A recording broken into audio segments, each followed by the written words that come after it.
client mwenye manzi tumekaa na yeye to date Safaricom wakakola tumekuwa tukiwaona there's something I'd want you to push for us walikuwa nahakikisha mnaweza fanya video unakumbuka ile 5k tulilipa kuitisha 5k so walijisema so tukasema msupa naye alikuwa ameresearch akasema sasa sitakuwa nikijiingisha kwa ngori nitauliza kama mko na how much ndio kama ni kidogo tunasema ongezee ukaona akasema we don't have money tukasema sasa kama ni chini ya 5000 wakatuambia we have 120,000 guys you don't have money haki hawa kwa vibaya so what do you want so we were asking how many videos mwambie to off we did 12 videos kila video 10k ndio mgedu 3 angekubali juu mimi najua bei yangu ni 5k so tukachapa hivyo so unfortunately ile agency ilikuwa na deal nikauza mpaka TV I had a 32 inch nilikuwa nimenunua wakati wa World Cup nikauza so hii time nimepeana so ndio tupate ya modem na hatukuwa na laptop all that ya kuedit man kumbe hii huyu demo agency naye amelalia masikio so tumeproduce manze 12 videos alafu anatuambia kampeni imeisha Samtadu aya kampeni imeisha so amwezi post wapi amwezi post umefanya 12 hapo ndio nilijua we transfer na kuambiaga msaki nini juu sasa after hizo 7 days ilianza kuniambia this was not downloaded now this time udema nasema ziko poa client alizipenda inatupatia motisha inatupatia motisha juu niliuza TV niko na mafuta tunaweza enda huko Kari huko upite Sigona kuna msitu poa sana huko tunashoot video kali na kama natuma we transfer 7 days your video was not downloaded so I think udema alikuwa na ngori zake so juu hata alitokaga kwa hiyo agency so I think alikuwa na move na hakuwa anasema so ikaenda hivyo ushaimit after hapo si tulimit kwa event sasa yenye nimeitwa na Safaricom na vile ni peti ule mremind nikamwambia hey Nancy you are the hiyo time sikuwa na nguvu so akaniambia so ndio alinielezea ngori yake aliniambia alikuwa na stress hiyo time alikuwa na transition na hangetaka kukua na any ngori juu ya kwenye alikuwa naenda boss wake angeleta zushi nini amharibia kwenye anaenda mimi nika understand because why because after hapo akaniambia but there's something else we are doing where Niko and tutakuinvolve sasa hapo singekuwa mpeti so kabla sasa hata niende huko sikumwambia Safaricom walikuwa shani engage via another agency so Safaricom wakarudi so this time nimejua mali wanafika so nikamwambia mimi msiponipatia 200 haitawezekana so 200 tutapata nini ai wewe mimi naweza kuja hata niishi kwenyu so and that's how now that started so from there when we had so when we started doing that ndio wasa wakaanza kuona hia wale wasanii unachezea tu online juu sasa mimi nafanya online but for them it doesn't make sense juu walikuwa nasema najipendekeza juu nimelipwa unaona mtu na ameshika soda kumbe amelipwa wewe unadhani anajionyesha bro ako kwa soko ameko biashara so it's the same thing so nikachapa tukagonga million man sasa other companies wakaanza kureach out niaje you see what you've been doing for Safaricom tunataka hiyo we want you to you see what you've been doing tukaenda bro so from 2016 ndio tulifanya harusi December so all this is happening in 2017 as you're seeing now in the email so the whole of 2017 was laying that foundation so 2017 tumeshoot video zimeanza kukubalika end of 2017 I think base came calling from Safaricom juu ameona tuna relate na youth hizo video zinaenda sasa video zimeacha kuwa 15 imefika 1 minute so you have more allowance to play with tukachapa base tukachapa boss to end of 2017 and that's when Tugi now came in 2018 March and that's why he's called Tugi. Tugi is a Kikuyu word it comes from a Kikuyu word Otugi is grace Otugi is grace of God so that's the time vile Tugi aliingia kwa life yetu Tugi aliingia na do Tugi kukam yalikuja na sahani ile sahani ya sauti sol unachiki ile 5k mimi mpaka 5k wewe niumi na mpenda kupiga historia 5k juu huyu jamaa alinisaidia sana maybe angenidunga do maybe ningerelax but sasa niliona I need to get to 1 million niache kutulia na 11,000 so when Tugi came in March 2018 now the next year so 2017 laying foundation end of 2017 amazing so 2018 bro things changed bana bro home tunakula sausage asubuhi bro do you know sausage unakulanga ukienda town najua so ziko hapa na zingine zikaanza kuja zinaitwa chipolata bro fridge tumenunua 2018 ikiisha bado hatujabuy fridge sasa ile nunua pika maliza pika maliza chipolata unakula ni kama utakula lunch unakula kumaliza juu zitaenda wapi bro 2018 after Tugi vile alikam life changed completely completely and that's when now guys wakaanza ku reach out bro unachiki vile unafanyaga online so mi kama sasa naweza kufanyaje unachiki sasa vile unafanyanga na is the same guy mwenye niliambia that's why clip akakataa unajua kitu ni ironic wewe mse basically ulikuwa time mid yo online inadoubtiwa I feel niko una underestimate vile nikikwambia mi naona online is a problem for radio and TV na feel ni kama ni shida na ni shida si ati ya 60 years mi naona ni shida ya 2032 tunafaa kurevisit conversation internet ina spread design unajua tunaichukua kimchezo but unajua technology uspread design nyingine kwa sababu mwenyewe angalia online umeingia when umeingia 2017 5 years later kumbuka ulikuwa na charge 5 years ago ulikuwa na charge 5k saizi una charge ndo ngapi saizi kuna hiyo 5 kuna zero ngapi zimeongezeka lakini kuna mazero unacheki yani so try kujiuliza now the new generation who are not growing up na hiyo traditional media wale wataka mtu kujua kila kitu ni news juka yani news sujua ni Twitter si ndio alafu tukitaka video hiyo news tunaenda YouTube tuna watch short clips wewe siku hizo 7 isipokupata home itamaanisha uta watch news you can still go so mimi na feel kama una underestimate online but I think ni juu ya I had to force it like I was using it as a means of survival nilikuwa na survive so unashikilia tu basi tufanye hivi but everyone is disapproving until for you in a get mnaongea numbers you are like hawasi wako sure wanajua naipeleka Instagram but no problem no like sina as radio station but they are willing to give that money so I think you are right but it's because also from where we come from madhe akisikia uko Facebook alikuwa na jam wewe toka hizo Facebook maziwa na mwangiko kwa Facebook actually when I quit TV nikamwambia sasa niko online niko Facebook alichoka naye mbaya kwani karibu anitukane kwani haufikirini na ni women's guild because for her she doesn't get how you leave a job tunakona kwa TV hata today and home sana aliuliza siku hizi sikuonaga kwa TV na kuonaga tu kwa simu kwani hawezi rudi kwa TV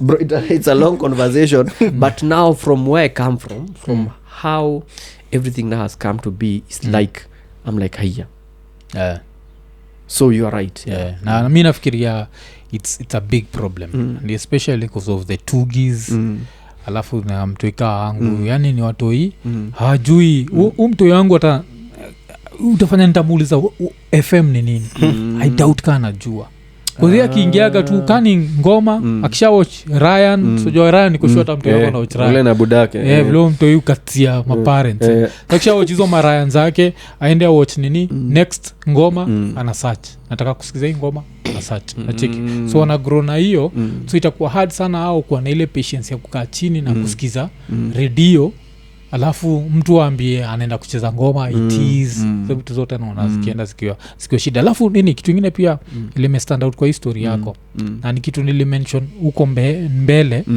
ni story ya the empowered woman cause according to vile nimesikia story yako sifikiri ungefika hiyo level bila wife wako true acheki afu mpaka hata leo bado new shoot pamoja kwa sababu unaga yeye ndio director mpaka leo unacheki so hiyo ndio kitu lazima wase wajiulize the same thing iliuliza wase what do you want nataka ule wife how deal na yeye ukianguka ameanguka ama nataka the empowered woman ule mza grow pamoja kusiko nataka wealth lazima icheze hivyo. By the way kama kuna role big you mrembo amecheza because mimi personally as I'm saying me Facebook najua ni mchezo so when she said we post them online I was like kuna shindwa ni gani hizi mwacha ni nini simkose but you see that meant changing life forever because I don't know what I will be doing now. Meant changing life forever even later on in life when now hiyo do imeingia she was like I wanted to buy an S class an S class chuma man lazima alafu ilikuwa coupe ilikuwa 2 door so she was like kabla ununue hiyo si tutafute shamba I'm like wewe unaongea kama mama yangu na baba yangu kwa nini oya mpaka akaenda akaambia Abel hebu kelesha timoji wewe umedeal machine za German machine umwambie vile hizo vitu ni expert Abel akakoa mkuniongea nikamwambia buda utaki nisikie kama wewe vile ulikuwa unasikia ukiwa na machine wewe uko kwa Benz unaniambia nisibebe check you boy akaniambia basi kama ni hivyo anza kama mimi siku import juu mimi nilikuwa na import kuna masewa SBT so nimecheki bei fiti SBT Japan mpaka leo nitumie email so nilikuwa na import manzi nimecheki mpaka nimeweka profile picture hapo Zelendi alijua nimechizi niliweka profile picture nikitaka kitu sana muweka profile kitu yenye nathamini muweka profile picture so nikaiseti I mean kama whatever homepage whatever so nikaiseti Zele akaambia Beli ongea na mzee Beli akaambia ikui bro na ileta na ndio hii we so ameniambia story ya land so when Tugi landed I had to think twice manze mtu yeye alitoka kama ni cheki oya alafu alitoka juu daktari ananiambia ndio mtoto wako ai mimi nikamrudishia nikamwambia wewe chukua mtoto wewe bado muingiza kwa hiyo nasa nilikuwa nampeleka that ilinishow mtu yeye amekaa hana form by the way ndio anaga form form ni by the way amekaa so mimi ndio form mimi namwambia ni S class hapo ndio ikanihit wait na sasa kwanza nilikuwa na katida so ikanihit by the way unajua tida ni gari kubwa unajua hata inalalanga viti za nyuma inakuwa kinini by the way gari iko sawa nikatulia so hapo ndio tulianza kupiga raundi za shamba and that's how tulini so for me you'd say anything you'd want to say about how a man should be with a wife but me I know better how I should be with my wife juu mimi najua kuna mashimo nilipitia afu nafikiri ni watu wengi kuzata I think Abel pia ni similar story kabisa cheki ile like kuna cheki umedo hivi na hivi so like ndio nasemaga nikiwa online na nashindwa like is this how we want to empower men kuambia like unaweza make it peke yako instead of getting like a partner because mtafika far sinile like if you want to go fast go alone if you want to go far mwende jeshi but I think pia na that's only some choices they blame their choices kama mtu alienda Mrama blame your choice kuna wase wameenda fiti juu pia kuna wase wameenda unachukua mdem because he's short or tall but wewe ulichukua tu wrong number maybe hata uliambiwa kwamba huyu msee alikuwa na uboi na uboi sasa nalilianga kwa choo au kusikia ukambo udem alipagia keja huyu msee au kusikia si aje ni mrefu kama ni mfupi acha ni si mrefu na si mfupi ni wakati kati au kusikia wewe ukaendelea so sasa hii unaanza kublame nani ikaenda hivyo so juu pia kuna watu kupitia kuna madem pia by the anataka jangili na hivyo yako hivyo kama yeye sio kama wasichana kama yeye anajua manze mimi usiponigetia hii hata nani very anaona carpet fulani msi alibai mimi nataka hiyo na alitoa nini sijui wapi kuna namba ndio hii namba usipobai kuna haribika bro but nini arrangement yenu ingine pia mufind ikiwa special kabisa ni vile unless niko wrong wife wa Abel ndio manager wako saizi ili kamkuhapenaje so that's a very interesting dynamic so in 2017 2018 we had tulikuwa mpaka job zingine zinatutoka we cannot handle bana client anakam guy we cannot chuni kibao Sele ndio manager tunaorganize so it was too much Tugina yamekam so it become a bit hard so we had to look for someone but not only just someone mwenye anaweza tupeleka hiyo level ingine because tulikuwa nafanya kienyeji tulikuwa shoot na kamera yani mpaka client tunamwambia na shoot na simu ukitaka ya simu ni eBay ukitaka nitafuta wasa kamera ni eBay yani so ndio amue so tukaambia Judy tulikuwa pamoja tulikuwa very close tukaambia Judy ni aje Judy fanya hivi juu alikuwa shamba shape up amefanya Nairobi Half Life as a producer she's uko so mimi singemu approach akuja tufanye digital so for her ikakuwa she wants a change of nini juu amekuwa huko 8 years so nikamwambia tutafutie manager so Judy akaenda akafikiria akatambia na watafutia so she gave it a thought for one day akakuja nilipata manager so mnaweza patana naye kesho tupatane wapi akasema ndio Garden City okay so tukaenda meeting cha so Judy amekaa so amesema ako hafa ameshafika ako wapi ni mimi alijipea job tu hivyo Judy wewe hatuwezi kuafford wewe unajua huyu ametoka wapi mtu amefanya Nairobi Half Life alafu nakuja hapa wakavinya so when she came we were like guy you're right akasema I want to nini na mimi hata sijali do mnanipatia hatukuwa tunajua na how much so you just every side is guessing but that was not the issue she was like tunaweza structure what you do because it's so beautiful whatever it's happening in online but sasa to mainstream to ifanye so that even dealing with client like Judy when he came that's when we formed a company we weren't operating in a company nilikuwa nalipa kwa account yangu Masele tunaenda tunanunua speaker kubwa tunarudi so we formed a company and then we had structures we had a red card we wewe uko na ngapi we had a stamp ya kampuni we started doing proper reports so when she came in aka streamline all that and now even today in agencies ukitaka kazi safi kana Njugush after every campaign tutakufanyia report tunakwambia insights zimekuwa hivi engagement imekuwa hivi you can add on this comment watu wanasema hivi do you have this client asema wow so that was Judy so last year mkurugenzi akaanza mambo yake so when Abel started pia alikuwa kienyeji so but walianza sasa na yeye cause yeye ameiva history ya digital ameiva both worlds so ikifika cinema ako sawa ikifika digital amejua vile kunaenda so akaambia Abeli twende to shoot corona imeingia twende to shoot kalia stool to shoot yeye ndiye anashikilia hapa Stephanie the same too Stephanie sijui anashikilia nini juu ameona vile hiki kitu inawaka mkurugenzi ka blow up so towards the end of last year Abel needed to because sasa after COVID you know people tulipika we baked banana breads after corona imeenda tukaacha so Abel needed a proper structure to be able to continue to do that and more because sasa imeanza kuwa mainstream wasa wameanza kuipenda jobs imeanza kuingia so I told Judy ni aje because pia tulikuwa tuna struggle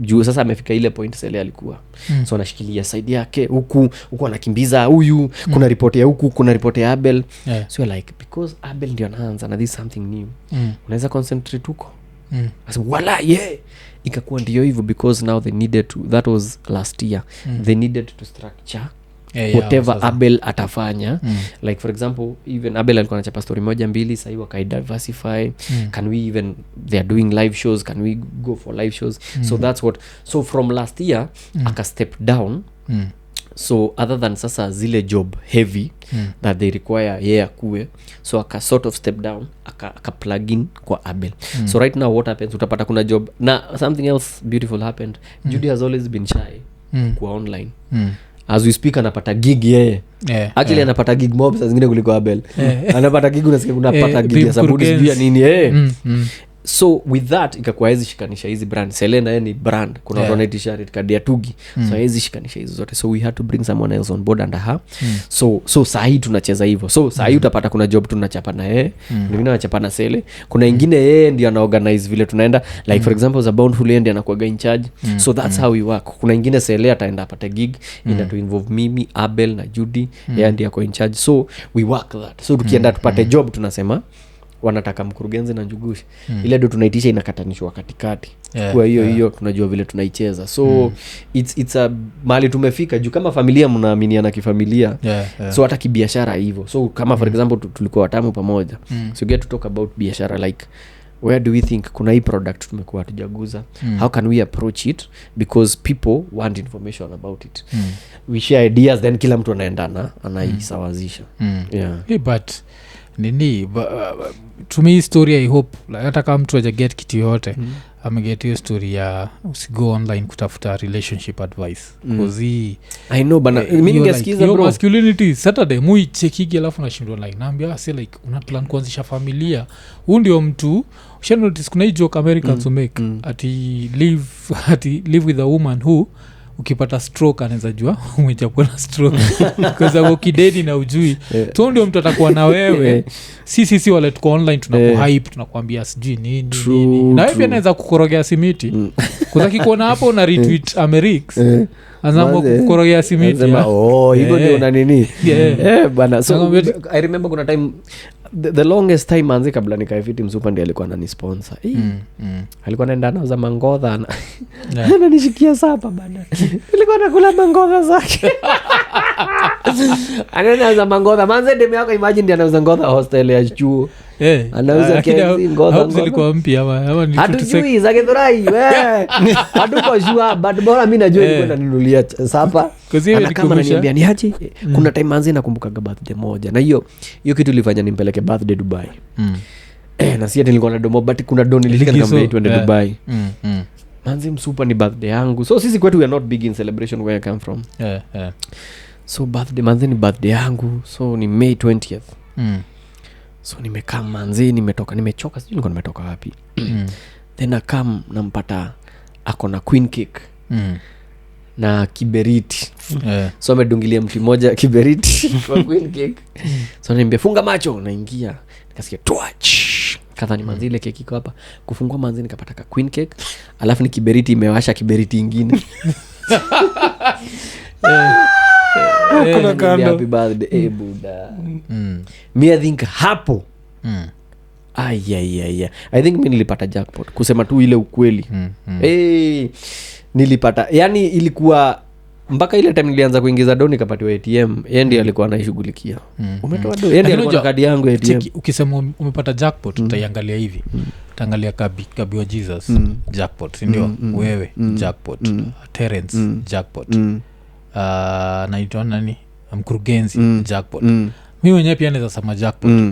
So inamaanisha jackpot ziko kwa wingi because jackpot mostly waka mtu mmoja. Then ukienda around out kila mtu mina na teta because mukaga chini naona like yule like dem niko naye anani push to the next level. Exactly. Sinaga hizi complaints za wase lakini still nashindwa like kama watu wote alafu najua wase wengi wale wako the same position na mimi.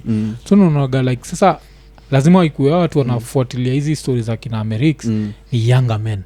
Asiwezi taka wakigrow na hiyo attitude ati mna compete kwa hao sijui wanatry kunini. Mwambie gatu angalia madhako kuzutiketa. Kuna kitu moja ulimention hapa ile mother zetu do mother zetu wakisikia unaweza do kitu huenda wakitu hasolia everywhere like ale mtoto wangu by the way amefanya mtoto wangu by the way your mother is a woman. So if your mother is a woman and she does all this your woman is also a woman who can do even better with the exposure na hizi vitu zote tuko nazo. Na ni vile tu nilimesema wewe blame your choices. Kama unasema hivyo na ni kweli blame your choices. Kuna wase wamepatana na nini fiti. And I think it's important also to amplify that because it's always one sided. Ukitaka nini manze wachana na mambo ya madem. Unatikia hata Njonjo sijui alikata na story ya madem. Alikuwa na donga tu buda. Ndio mambo story ya madem. Ati wewe kwanza pata hiyo do. Unajua atuchikia hata nani hata Moi hakuwa na nini. Na watu walitoka kwa madem. So mtu anaongeaga experience yake. Manze mimi ukiniuliza kama kuna kitu fiti nilifanya ni kupata udem niko naye na nikampata hiyo time. Manze ningepita hapo bila kumpata hii town mngekuwa mnanisoma kwa maskando. Kwa sababu ungekuwa na ki S class yako lakini bado ungekuwa kwa unajua ndaye pia inakuwa kuna hiyo level ya ndaye kiasi wagani ya kufurahisha madem to a certain level. so the fact ndio alicheki you need kumfurahisha acha tu invest hivi alafu baadaye utajibamba na hakuna kitu fiti kama mtu mril yani msi anakujua amekujua I remember kuna joke tulikuwa tuna joke nikamshow wewe manzi umenijua nikiwa na 11 bob yani it so happened every time alikuwa tunakaa naingia kwa mfuko nilikuwa natoa mashilingi so 3 of those times zilikuwa 11 bob so nilikuwa namwambia manzi yani umependa tu jamaa wa 11 bob 11 bob na mastori niambia manzi mpaka nakataa kwenda class so with that and also it's so beautiful when you grow together because every small thing will be a blessing to you every small thing like she'd appreciate a small thing like a new phone tumebuy because we know mali tumetoka si ati iPhone 14 imetoka alafu sioni dalili oya hakuna kitu nafikiria you know every small thing is a blessing even when a call comes through kuna client fulani amepiga but tunamwambia bei hajafika ama anasema we found someone else we are happy about that call because huyo mtu kutupigia ina mean kuna kitu ameona every small thing kwetu tunaicount as a blessing because you've umetoka huko me remember the first time ndio Selea patana na familia yangu thanks for asking me that question so ndio Selea patana na familia yangu ilikuwa graduation yangu again we are not big in celebration so graduation yangu ni diploma so naita wazazi watoke Kamulu mzae atoke Lanet kuhubiri akuje anivalishe hizi mavitu zinakulanga mtu shingo za meremeta so a day like tomorrow ndio na graduate so today mzae akaniuliza ni aje kwani ya graduate nikamwambia ni kesho kaambia aya kwani utuiti nikamwambia niliona nitawachokesha miaka 3 tumekusomesha hatujakuwa tukichoka so they had to come kumbe na msupa nimepanga na yeye tumepimisha half kilo pale South B kuna Picolina ilikuwa hapo juu so hapo nyuma ya Picolina sijui ilikuwa inaitwaje hiyo kuna there is South B kuna wase wanaweza sema kwa comments kuna there is like a Camol ilikuwa kitambo na club inaitwa Picolina sikujui inaitwaje ilikuwa na grill kabla uteremke huko juu total so tukaingia hapo tukapimisha kuna kabuchari kalikuwa hapo nyuma tukapimisha nyama nusu so kesho mimi najua tuko na msupa tukule ugali yangu tuko sawa mzaizi amekam yeye maadhi na beshte yao sasa utafukuza msupa it was so awkward ndio mara ya kwanza mchungaji yako hapa anaangalia deme yangu ananiangalia ananiuliza so mmekuwa pamoja for how long kaidego ajana zizi so unaona anatuangalia manze mzae ni yule mzee akaniuliza so unajua mahali analala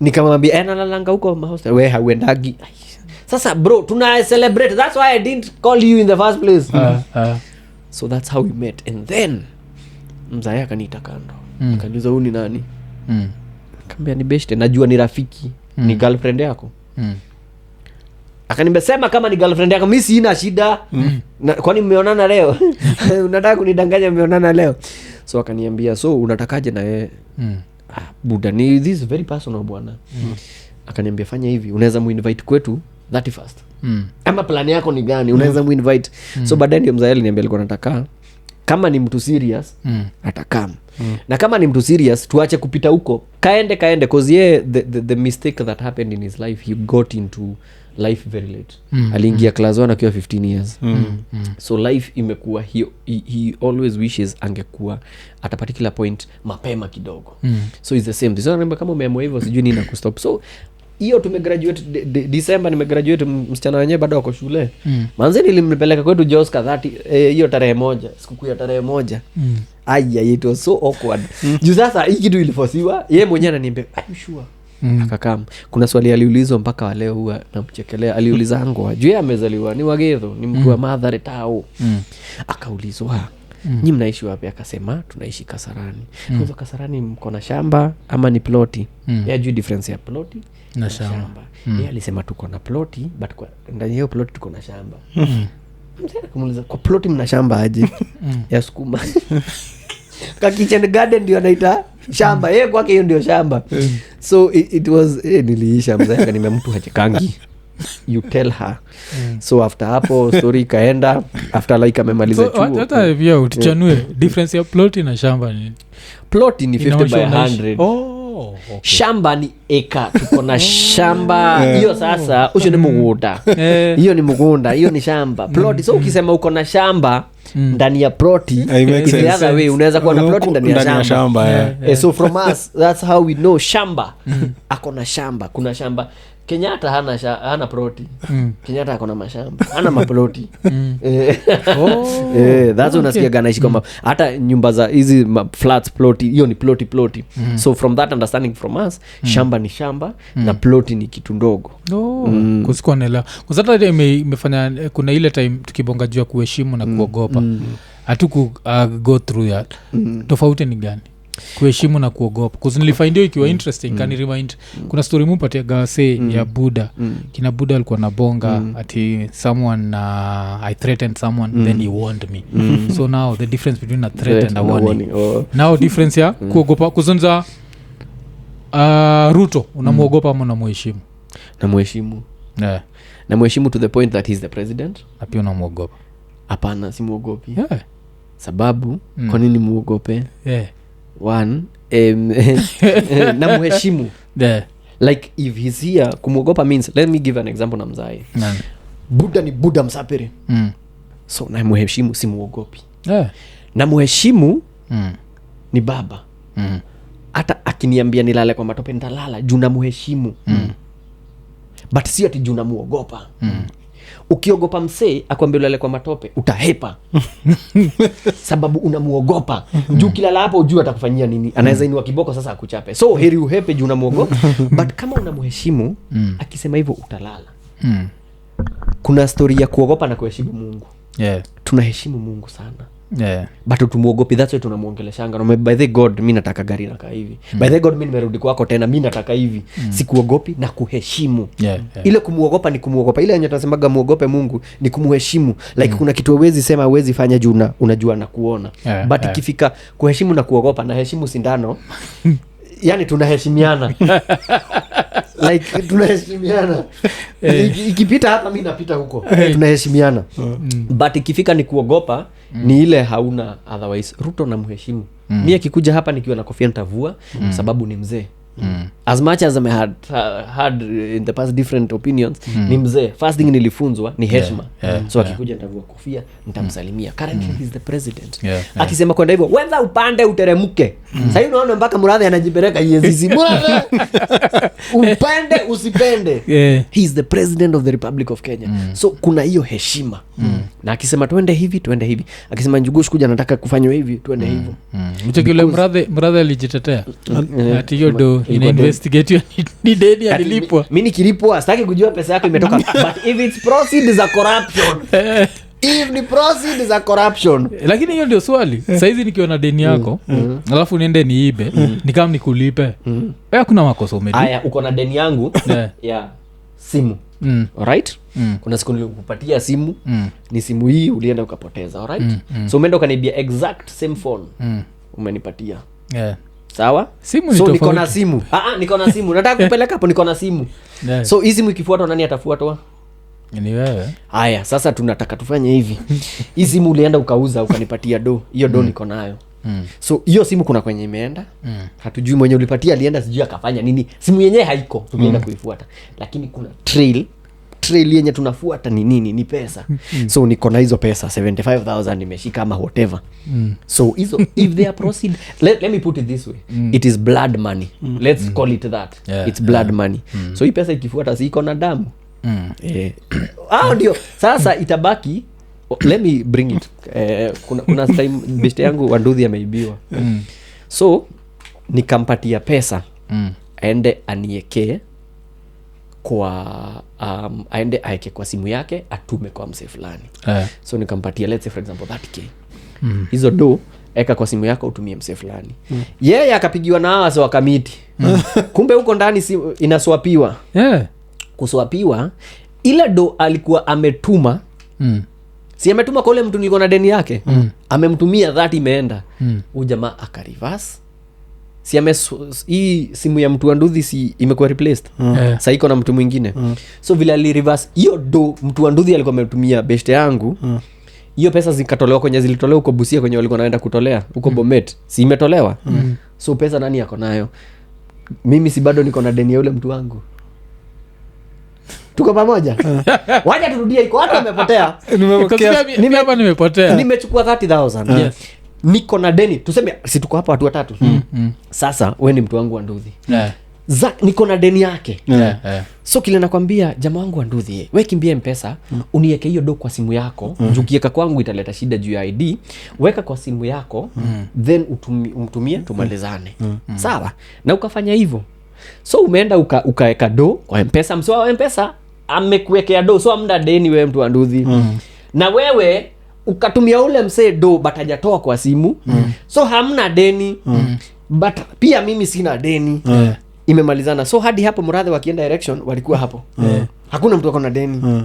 But sasa hapa kwa hii story mtu Anduthi watu wa kamiti wakampigia simu kabla ule msee atoe ile do. Kumpigia simu wakaswap line. So mtu Anduthi anaingia kwa line, simu yake haifanyi. Why?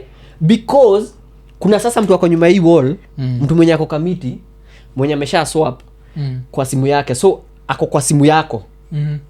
So aka reverse ile transaction. So do iko nyuma hii wall ile 30,000. So mpaka hapo tuko nani yako na deni ya mwingine? Bado na deni. Niko na deni ya huyu. Ili reversiwe. But sasa huyu ndiye amefanya iriversiwe. So hapo ndio Murathe yuko. Lakini pesa ikianza kufuatwa itamumulika. Tukianza kufuata hii do Murathe, tuseme sitaki kusema akona hapa nyuma, but tukianza kufuata hii do Jirongo ni hapo nyuma. Anakuza na hapo nyuma. So tukianza kufuata hii do kuna vile itakuwa, so ni hivyo do ikifuatwa itafuatwa mpaka ishikwe. So I think I don't know vile sheria nayo ni msumeno inakujaga inakata design nyingine ya ujui nani alikata. Unajua inaweza semekana watu wako na shida, huyu atoe huyu atozwe. But I don't know. Kile nilikuwa nasema ni heshima na kuogopa. Sasa wanasema heshima si utumwa. Juu kuheshimu manzi unaheshimu mtu hata kama makes. Do you know where we grow up manzi? Hapa Nairobi ndio naonaga watu wanaongelesha wazee hata kama mtu ni mlevi. Akisema kitu manzi heri hata mnyamaze muondoke. Kwa sababu ile heshima tulikuwa nayo. But kama ni kuogopa unaweza ogopa kijana mdogo juu ako na kisu. Unamuogopa umheshimu. Hiyo kisu ikianguka unamchangamkia. Hiyo kisu sasa ikijaribu yanguke. Hiyo ni perfect example. Ikijaribu yanguke. Atakuogopa. Na atakuheshimu na atamuogopa. It makes sense. Alafu kwanza nini kitu moja mu admire juu yako kwa sasa from the outside looking in unaangaliaga levels msa amefika mu feel ni kama umefika levels zile wengi wakifika hawaguzagi politics. Watu stay away 100%. But wewe bado unaonaga ukiingia kama juzi vile umedui skit ya vile ati nini msa amepigilia nini Ngepa alafu kuna flag ya Kenya afu anasema ati nimepata job ya CS alafu anasema vile hii country reward mediocrity ati unaweza uana unaweza nini but kesita kwa like umse like level umefika wase wengi watakuwa like if I do this I might lose business. So what risk kwa nini? Ni risk. One, it's a big risk. Shukran sana manzi unanipaka mafuta kwa issue manzi, yani mpaka discover wala that's me manzi, yani like guys that's me. I needed an introduction now. I'd say it's a big risk but one why I do what I do is one, we all looking for impact. Unatafuta impact, yeah? But that's not it. What it is one, I love current affairs. Nasoma gazeti na watch news. Hakuna news unipita nikipita na saa 1 saa 3 na watch ya station 2. So I love current affairs. From school I did journalism. So I love current affairs. I love history. So that's the background. So when I do comedy really is laughing at our pains. We address our pains. Ukisema nilikuja nikachotwa story ya kiateka, it's our pains. Tulilala nje, uliibiwa, it's our pains. And sometimes we comedy inategemeanga tragedy.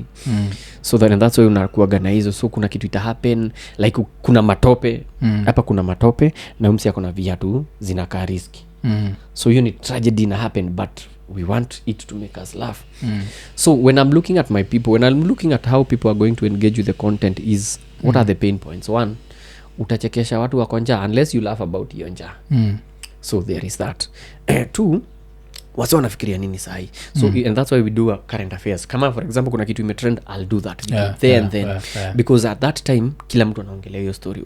And that's why Murife akihappen kila mtu anafanya hiyo challenge because at that time that's what Iko. Everyone, yes. Iko. So but when it comes to politics, there's a very thin line because it's one thing ufanye alafu ushtukie umechoma. There's no again client, hakuna client utaka sinakwambia like you just want to be neutral. Hivyo unaenjoy president akilia, unaenjoy Rigathi, niko like umse haugopi toilex watamwa no.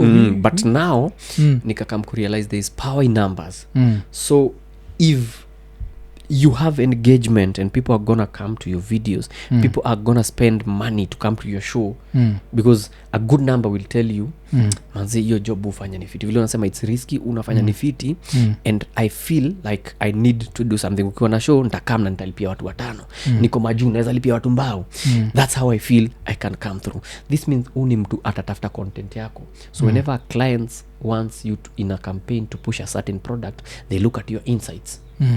If I have the insights, then that means si wote tukituma insight na mimi niko juu, that means I'll get the job. So it means when you address the people's problem, they will always not view you as a commercial, whatever, curated kind of page, so to speak. Ate huyu tu anakuja kutuuzia, they'll be like, oh, but at least for him. And that's why, for example, your time ya ule Jamalambistic, guys were like, no, kama kuna mtu anaongeaga juu ya current affairs ni umse. That's it means people will always watasema hapana, tunataka hivyo. Wengi wape. So that's the need behind that. Now how we go about it, you can be able to address anything only if you're very creative about how you go about it. So what we use is satire. Like for example, I'll never be taken to court juu ya kusema story ya mtu. Like for example, vile nimesema Murathe, naweza sema Muaro. So mimi nikisema Muaro wewe unajua nani naongelelea. I don't have to say na nikisema kuna inchi fulani kwa hivyo wewe unajua ni inchi gani. So hakuna mtu anaweza kuchukua hapa akupeleke kwa koti aseme ni bota sema hapana tukuna jamaa anaitwa Muaro. Mu boy tunamuita Muaro. Na ni kweli alifanya hivyo hiyo story imeishia hapa. So also the human mind, it's sometimes I think about the human mind haujuangi like we ukisoma novel kuna jina ya Shoslenk ya kuna novel ya Norway ni Shoslenk. So ukisoma hiyo jina usomangi Shoslenk, hawezi jua S inakuja mbele ya H ama L ile iko mbele ya Z, but mind yako ina register Shoslenk. So every other that name itakuwa inasoma itakuwa and he went Shoslenk, hiyo isha register. That's how iko. So it gets excited. Kuna vitu inashika inataka a certain consistency. Njugush ana nini hiki, kuna consistency fulani ya vile yu cheza na words. So this time atafanya nini? So walai amesema walai hiyo imepita. Kuna zingine hata unafanya haina kitu. Wanasema unaona vile ameka kikombe chini. Hivyo ndio MP wanatuweka chini. You're like hiyo tipi hivyo. Unasikia amekohoa. Walai hiyo ni story ya corona. Like so you condition wana interpret vitu kivyao. Yes. It's a very thin line, but at the same time for me I feel like someone needs to talk. It's very bad if I only make money off that and I don't like for example I was so sad when a lot of people didn't vote. And I don't know. I don't know what we'll ever do to be able to make like for example, and it's across the board. One side inatoa watu wao kwa koti, Walux anaingia ndani na ambaye amefungwa 67 years. Akiwa huko akiongojea kufungwa amepatiwa nomination sijui anaenda wapi. Like kuna hizo unashindwa watu wamechizi. Sisi hapa nyuma wenye tuna haso tuko tu. Sisi tunaongojea hiyo ingine ikam time ya kura sasa tunavaa t-shirt za nini. Junior kitu ulisema ulisema vile like this country rewards mediocrity. Alafu unaangalia hiyo level like we have competent leaders wale wako free wale si lazima nominate mse yuko jela lakini tumeamua wacha tu nominate mtu yuko jela. Tuko na watu even side ya UDA yenyewe the government who don't have murder cases, they don't have rape cases, they don't have what, but they've not been rewarded. So kuna hiyo level ya tuna reward mediocrity. So ni unasema kwa mseka wewe mimi najua nikisema kuziko nini si uongea the story ka hizo but inakuwa like we have very little to lose compared to wewe. So ndio sasa mimi nikiona mseka wewe kiduni ko like wow kuzumujuaga ma creatives wengi sana hata music.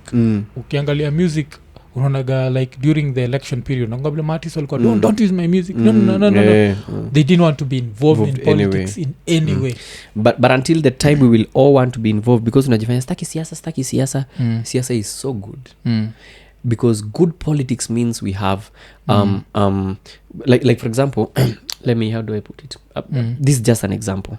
There was this case of the KU vice chancellor alikuja akatolewa so jana amesema ati kumbe maskota wenye walikuwa lipo walikuwa watu wako kwa gava so good politics demands when mtu anataka kutolewa mahali juu ya kitu fulani the institution that be they are so empowered like for example what happens with Kenya Ports Authority wakati walikuwa wanataka kuhamisha hiyo nini body kakataa until that time we'll all be able to talk about politics and I'm so happy right now we're talking about issues when you talk about msala tunaongea juu ya bangi juu ya prof we are now starting to talk about issues might be kidogo ya afisi but we are talking about issues that's why tulianza kuongea juu ya mama mboga it's tunaanza kuongea about issues the time we'll tutaongea politics sisi wote I keep saying it's for example like taxation that day everyone will be taxed including mama mboga ndio tutaanza kuongea siasa because right now kuna mtu anafanya biashara hafilingi pain like when you have a company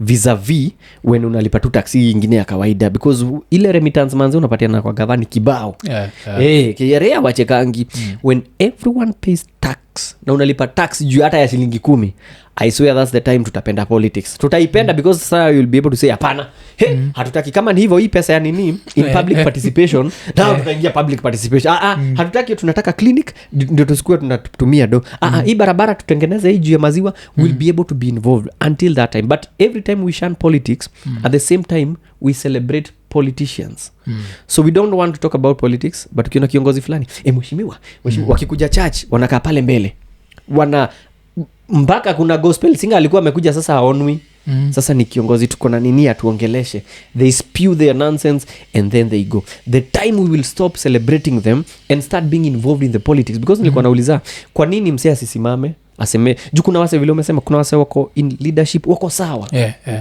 but akisimama wewe utaki huyo simseka Boni mushinda nikipatia na example moja Boni tumekuwa na starehe kuna kitu tulikuwa tuna record Boni amejia kama mandevu so tunaenda kwa grao pale Jivanji nazasi kwa nini hii starehe so mnapatia nani Boni wachana naye hana pesa ako hapo anasikia Boni wachana yeye kwanza nini yake ilikuwa ile time Kalonzo sijui alisema your name betrays you jina yake imemuuza so nauliza kwani opponent wake si ni msapere so we choose to hate when we want to hate sinakwambia hiyo hizo mandevu anawaface anauliza Boni unajua tulikuwa tunaongea tunadhani nyinyi watu wa ule msee mwingine sasa ndio tunaongea hivyo but when we have those people very learned people the mukisas wase wameconquer the world but hapa we want mediocres we want mtu ule mkisa wanaweza jitetea ni vile tuliona nude so hakuna bro mimi kwanza hiyo ningetumia car stepping stone inji tasimama vizuri now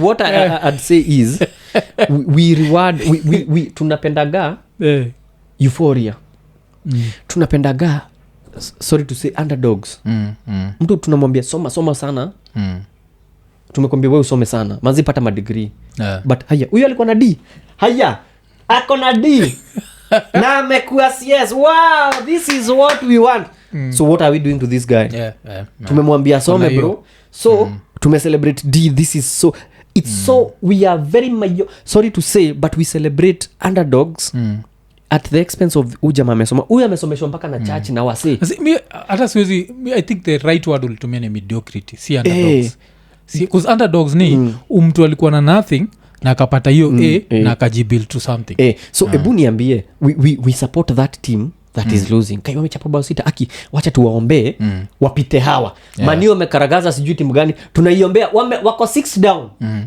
tuko dakika ya 80 tunasema aki Mungu saidia wamefunga moja wanaongeza zingine 2 inakuwa wanafungwa 9-1 sasa tunabaki hapo that's who we are when someone really works hard and namni msiana kuperform uliza Lumumba si alikuwa hapo Piero alafu nini kitu moja tukigo back to Boni because hiyo example give ni poa kuna time nilitumia Boni nikasema Boni u represent ile kitu muitaga negative ethnicity like tuna lack positive ethnicity Boni time aliran ilikuwa ni wasapere watatu.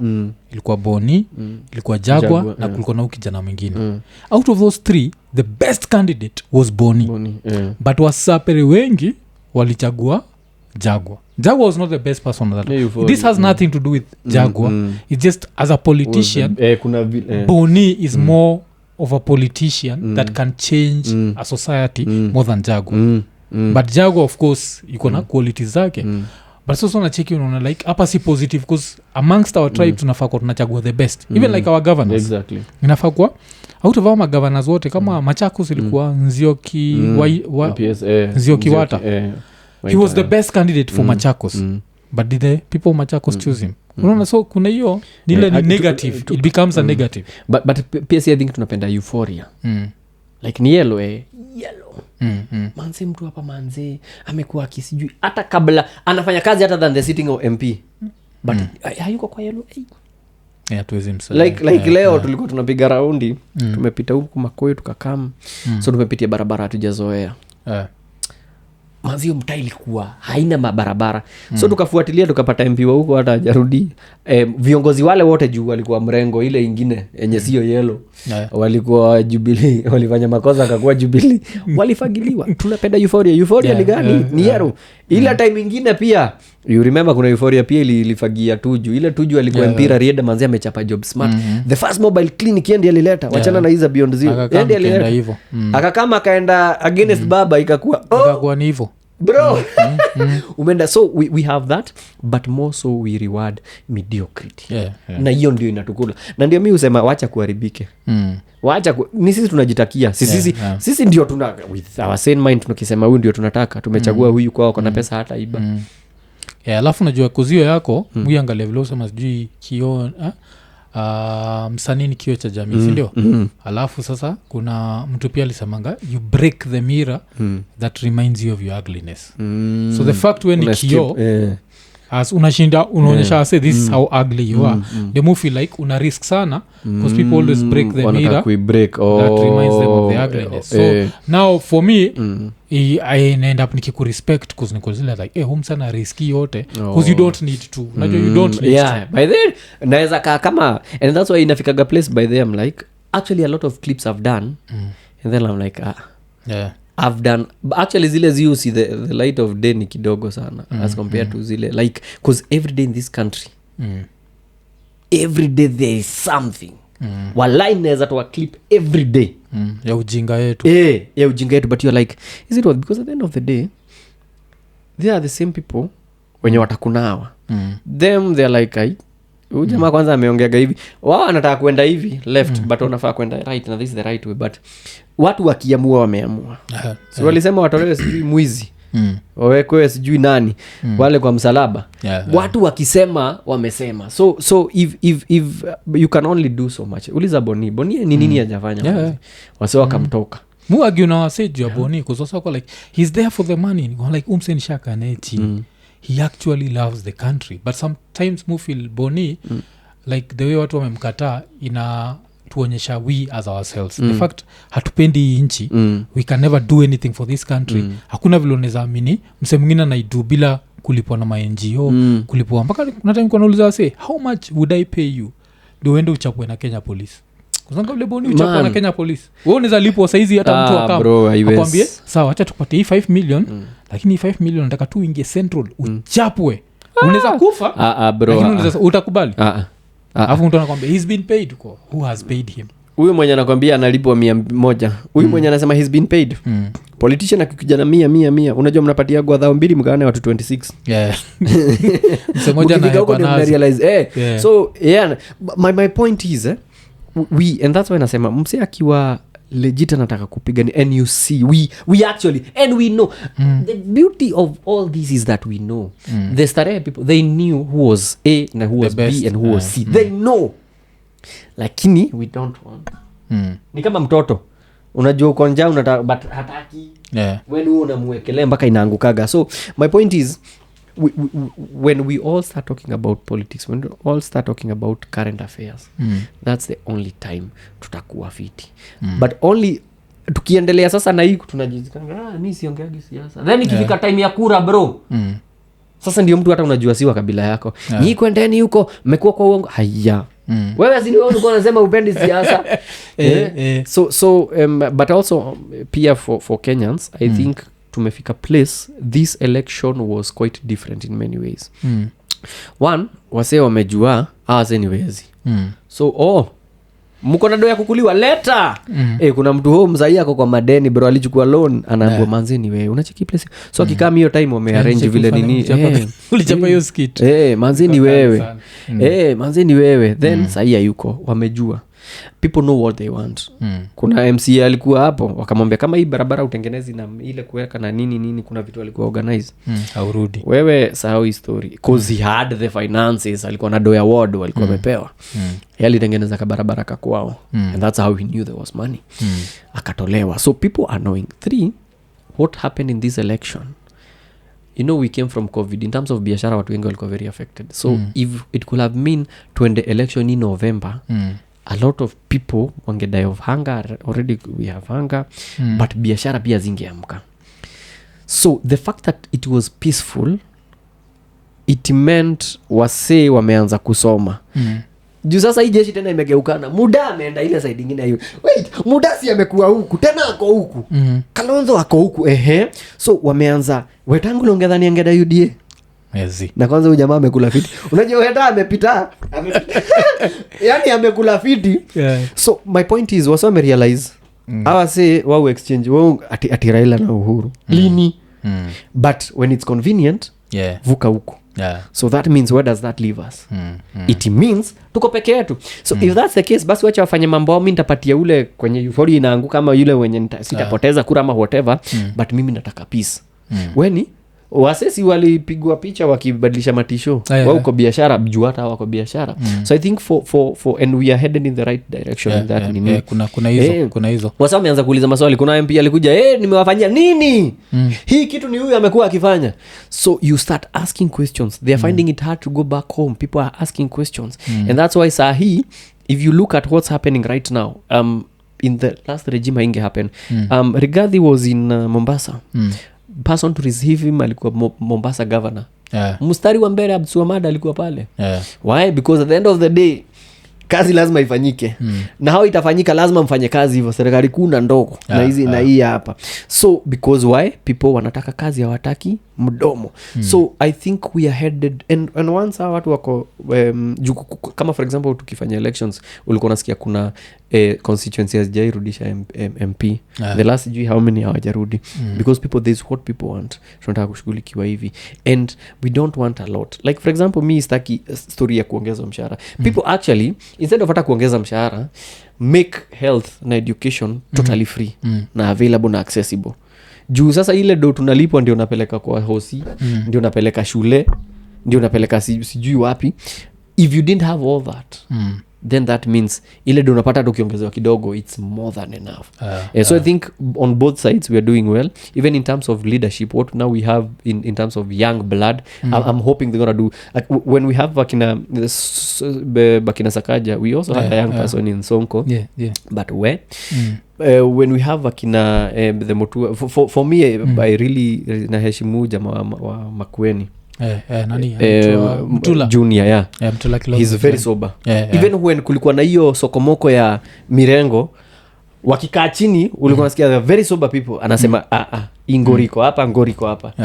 We want people who can tell us the truth. We want people who can speak the truth na wase wanaweza make change. Wase wanaweza juu change hizi vitu hazikuangi huko. Ni kitu ya kusema leo nataka hivi na kufanya ABC alafu kufanya pole pole exactly. Kwanza ningine kitu vile ulikuwa nabonga juu ya Weta ni kitu Weta na Alfred Mutua alifanya nika respect ni power ya nani ya Ruto ya kuturn enemies into friends. Kumbuka vile Ruto alikuwa ni enjoy wase wawili. Nakumbuka the first time vile Weta alichapwa na wife. Nakumbuka ile rally ya Ruto akimcheka. Na ile nani anasema amemfinya mkono. Akilia. Alikuwa anaingia vijembe. Hata unajua huyu mtu ameenda akagongwa na billboard. Unajua sasa jamani. Na sign bosom buddies. Wako pale like kuzakunkaile ati ukipigwa na bibi utaambia mtu bana jameni bana then akasema ile alienda uluyani akasalimiwa na msee akasema na ungesalimia ule mwingine siangelia ndio amefinywa kalia but it's and things change.